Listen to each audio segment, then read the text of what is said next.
Bienvenidos, bienvenidas, es un gusto saludarles. Mi nombre es Carlos Millet y esta es una nueva emisión de La Opinión Hoy.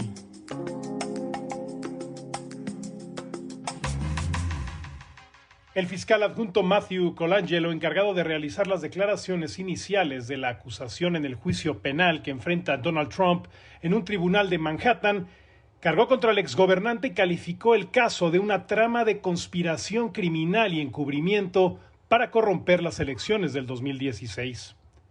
El acusado orquestó un plan criminal y luego encubrió el plan, mintiendo en sus registros comerciales una y otra vez. Esto añadió Colangelo mientras el expresidente estadounidense lo negaba con la cabeza y optaba por no mirarlo a la cara. Trump está acusado de falsificar documentos comerciales para comprar con $130,000 el silencio de la actriz porno Stormy Daniels, quien dice haber mantenido una aventura amorosa con él en 2006 y así proteger su campaña electoral de 2016. La fiscalía acusa al otrora mandatario de crear un plan a través de su exabogado Michael Cohen, quien supuestamente se encargaba de realizar los pagos y de la relación con el ex editor de la revista National Enquirer, David Pecker, quien habría utilizado su poder mediático para tratar de tapar algunos escándalos de Trump. Colangelo se refirió también este lunes a un pago de $30,000 que se habría abonado a un exportero de la Torre Trump, quien aseguró tener información de que el expresidente tenía un hijo ilegítimo, así como otros incentivos que se habrían otorgado para tapar sus affairs con las actrices porno Karen McDougal y la propia Stormy Daniels. La defensa del expresidente Donald Trump aseguró que el político republicano es inocente y que actuó bajo el paraguas de la democracia. El abogado de Trump, Todd Blanche, sostuvo que los pagos realizados a Michael Cohen, exabogado que trabajó para Trump hasta 2017 por un valor de casi $420,000, se realizaron para compensar sus servicios legales y no para compensarle por orquestar un plan con el que ocultar información que pudiera perjudicarlo, como alega la fiscalía. Estás escuchando La Opinión Hoy, un podcast que hacemos los periodistas de La Opinión cada mañana de lunes a viernes. Si te gusta, suscríbete por favor en tu servicio favorito de podcast. Hola, les saluda Enrique Hernández. Llegó el momento de conocer los mejores estrenos musicales en voz de Lizeth Pérez, editora de entretenimiento y estilo de vida del Diario de Nueva York y de La Opinión, quien nos presenta Dale Play. Bienvenida, Liz. Muchas gracias, Enrique. Y esta semana estamos de lujo porque tenemos que comentar el esperadísimo, famosísimo y comentadísimo disco de Taylor Swift. Aunque no seamos Swifties, como llama ella a sus fans, tenemos que hablar porque definitivamente es un disco que tiene muchísima tela donde cortar. Como sabemos, ella había anunciado este álbum que se llama The Torture Poets Department, el Departamento de Poetas Torturados. Y creo que el nombre dice muy bien porque es un disco donde ella hace como un ejercicio de terapia y disecciona un poco los males de su última relación, no la que tiene actualmente, sino la previa que tuvo durante 6 años con el actor Joe Alwyn, un actor inglés, y de por sí uno de los principales temas o de los que ha dado más de qué hablar desde ya se llama So Long London, como sabemos la capital de Inglaterra, donde ella estuvo básicamente refugiada un tiempo porque esta relación de ella se caracterizó porque la mantuvieron como muy bajo perfil, a diferencia de otras, porque sabemos que el historial de Taylor Swift amoroso ha sido bastante complejo y largo y ha sido la base de muchos de sus éxitos y esta vez no es la excepción. Ella comenta sobre el disco que refleja eventos, opiniones y sentimientos de un momento fugaz y fatalista en el tiempo, uno que fue a la vez sensacional y doloroso a partes iguales. Imagínate tú de nuevo de qué se trata. Además, este álbum vino con una sorpresa tremenda porque el jueves se habían filtrado 16 canciones que iban a ser parte del disco, pero resulta que el jueves en la noche para viernes ella estrenó el álbum completo con 31 canciones, Enrique. Así que los fans de Taylor Swift deben estar definitivamente celebrando que tiene mucha música nueva. Y de nuevo, volviendo al tema que nombré antes, el So Long London, allí ella parece despedirse de Londres, la ciudad de nuevo donde estuvo viviendo, y de esta relación, y como que recuerda esos episodios un poco oscuros y agónicos de una relación que se estaba muriendo y que ella parecía tratar de rescatar. Dice textualmente, obviamente traducido, algo así como: y tú dices que abandoné el barco, pero me estaba hundiendo con él. Ese es uno de los reproches que ella le hace al actor. Pareciera que él fue el que terminó la relación, porque hay otra letra en una canción que se llama My Boy Only Breaks His Favorite Toys, algo así como mi chico solamente rompe sus juguetes favoritos, algo así es la traducción. Y parece allí que ella habla de que, de nuevo, de que ella trataba de mantener una relación, pero que él no ponía de su parte. Dice algo así como, de nuevo una traducción: las voces en su cabeza conjuraron la lluvia para acabar con nuestros días más salvajes. Y luego hay otra canción que se llama Down Bad, que también la reprocha diciendo que hay que tomar caminos separados y dejarme a salvo, y porque él la dejó a salvo pero abandonada.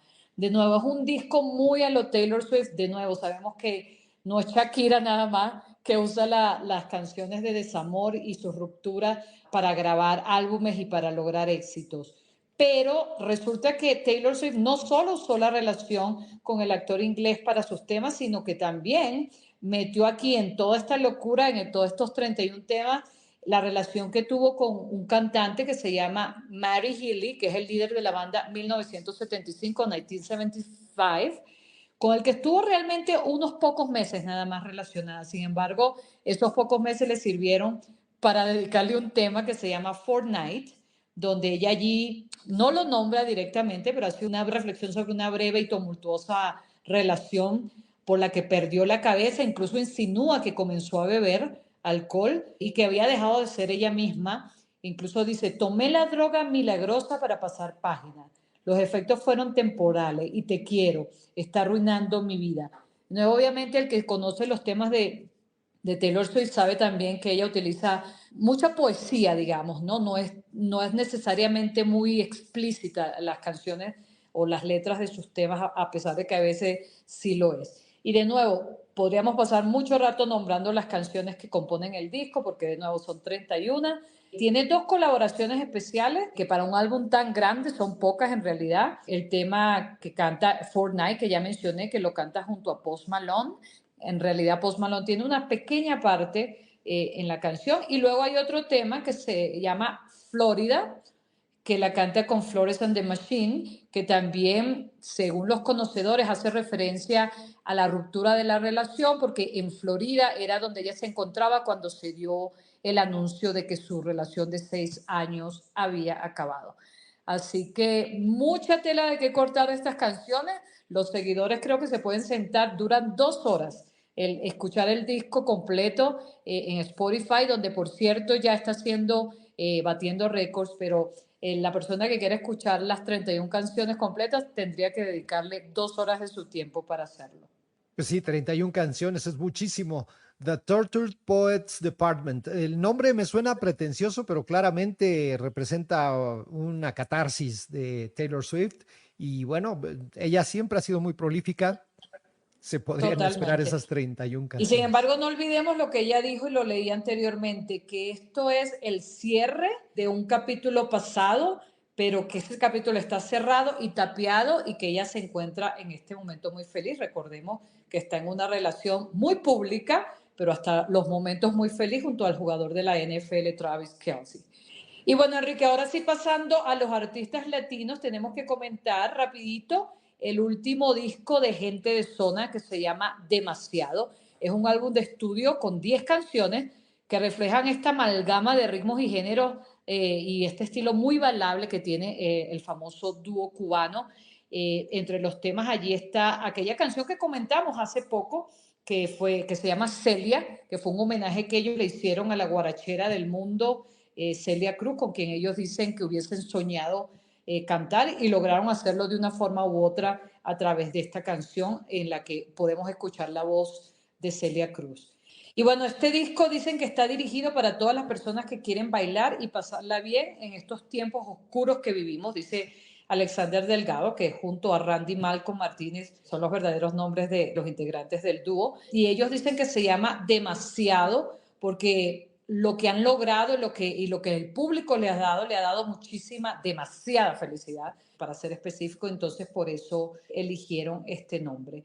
Y finalmente, Enrique, quiero comentar también un tema, en este caso del género merengue, y es que la icónica Mujer de Fuego, Olga Tañón, acaba de estrenar una canción que se llama Así Soy, muy al estilo que la caracteriza también, con fusión de ritmos muy bailable, con una riqueza instrumental bastante buena, de nuevo, muy al estilo de Olga Tañón, y resulta que ella está preparando un álbum próximo, y esto es básicamente una antesala a este disco del que todavía no se sabe la fecha de lanzamiento, pero que según va a estar en la calle muy pronto, con colaboraciones muy interesantes con Jorge Celedón, Eddie Herrera, Sergio Vargas, gente de zona, casualmente, con Cristian Alicea y Leoni Torres. Es un disco que va a venir cargado de buen merengue, al que nos tiene acostumbrados sin duda Olga Tañón. Pues mucha buena música para acompañar nuestra vida. Muchísimas gracias, Liz, por tus recomendaciones. De nada, Enrique, conversamos la próxima semana. Escucharon a Lisette Pérez aquí en La Opinión Hoy.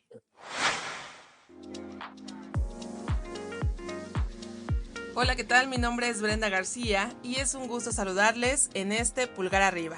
Hoy les cuento que científicos del Servicio de Pesca y Vida Silvestre de Estados Unidos clonaron 2 hurones de patas negras en peligro de extinción a partir de los genes de un animal que murió hace más de 30 años. Noreen y Antonia nacieron en el Centro de Conservación de Hurones en mayo de 2023. Sin embargo, la institución esperó casi un año para anunciar los nacimientos para asegurar la supervivencia de esta especie. Los hurones de patas negras son un tipo de comadreja nocturna con marcas en los ojos oscuros que se asemejan a una máscara de ladrón. Su presa son los perros de las praderas y los hurones cazan a los roedores en enormes colonias de madrigueras en las llanuras.